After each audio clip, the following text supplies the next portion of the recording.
everybody, it's Lorraine Scapins here. Okay, this week we are going through rehab exercise for a myriad of different issues which we face all the time, and probably more so as we age and get over 40. Alright, so yesterday or the day before we actually did knee issues and a little bit on prolapse. Today we are doing shoulder, possible rehab, frozen shoulders, injury to rotator cuff. Super frustrating, especially if you can't lift things like pans, etc., can't twist, etc. We've not got that full movement. We've got aching down through the shoulder. Obviously, hopefully you've been working with a physiotherapist and have got your initial exercises, especially after reconstructive surgery. It's normally around about six-ish weeks where clients come to see me. Okay, so with shoulder injuries, what you need to see is where you've got pain-free movement. Okay, so pain-free movement throughout kind of all planes of movement, where it sticks, where it stops, where the pain is, and then we can work with that with the exercises that I prescribe for members and clients through the programs.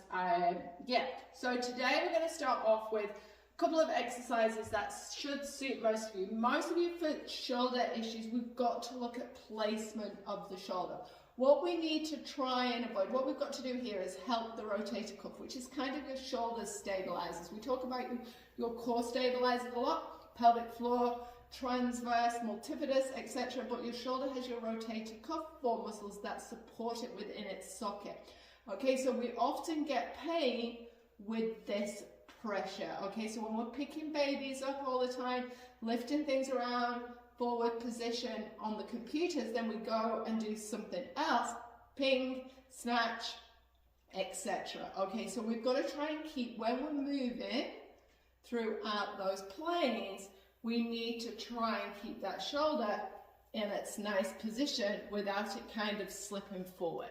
Okay, so that's what I want you to think about whilst I go over these couple of exercises, and you may have got these from your physio. Okay, so generally at the start, it's much too hard to go onto even a box press up on the floor. So I like to start clients wherever they feel comfortable with against the wall. So within the pain and ache. So not above it and not below it. So it's just where that cutoff is. And then we start with shoulder taps on the wall. First exercise, thinking about that shoulder position, so we're actively activating, especially through the mid-traps. We don't want to fall in, and we're holding that support. So start with taps. As you get stronger and your shoulder starts to get stronger, you can come away and onto your tiptoes and go there. And then once you can kind of manage 3 lots of 20 of those, you're probably ready then to start on the floor. Okay, so that's your wall exercise.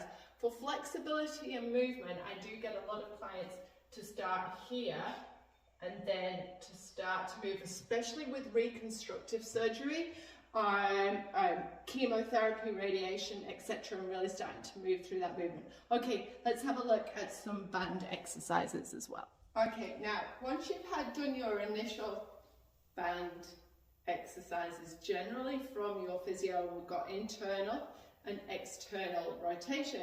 We can start to use a band for rows. Now I like to start off with single rows first when we're in rehab, and thumbs always on top, nice and set with shoulders, hips and ribs stacked, and we work one side at a time, so you can start to feel where the weakness is and the strength, and we're watching that this is not happening. Okay, so you're really thinking about activation again through the mid traps. Almost you've got pull first and set and then pull, and start to work through those, which I find is often better. I always try and work in single reps, single one arm over double, until we start to get that strength back, until we can start to go on to kind of whether the ideal is a kneeling press up. Another one I like for movement is this high pull. So I've got a resistance band.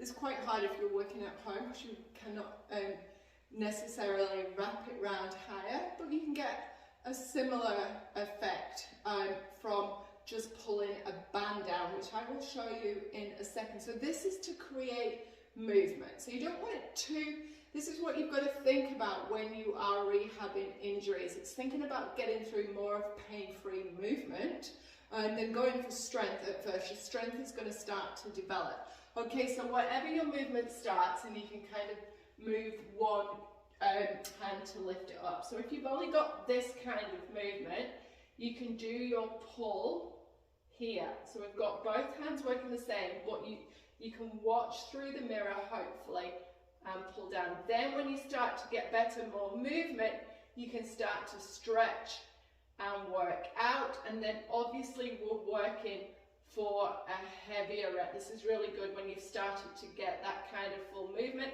It's not going to push your shoulder forward. You're setting through the back and pulling down or pulling in like so. And you can twist that round there like that. It's all coming through the back, stabilizing with your core. How you can do that without the high band is I will grab a black band. Okay, and you can do this kneeling as well if you want to, starting from the top. Okay, so from here you've got that resistance on and you pull it down, keep that resistance on all the time. And that starts to give you a similar feedback from that high pull down. And we're working through a lot of mobility there in the shoulder. We're also trying to get a nice stretch through the chest. So hopefully that's given you a couple of ideas and where we go from to really start to work up the strength. But I would suggest for those of you with shoulder injuries, bands are your best friend. They're not going to put any pressure on like a dumbbell can, or can become lopsided. And work a lot one-handed to get that movement. Always work kind of in that pain-free zone and start to challenge that and that strength. And once that strength comes, you'll start to get more pain-free movement. Any questions, let me know. Okay, so again, following on with our rehab week. Not sure what we're going to focus on tomorrow. Maybe you guys can give me some ideas. See you, everybody.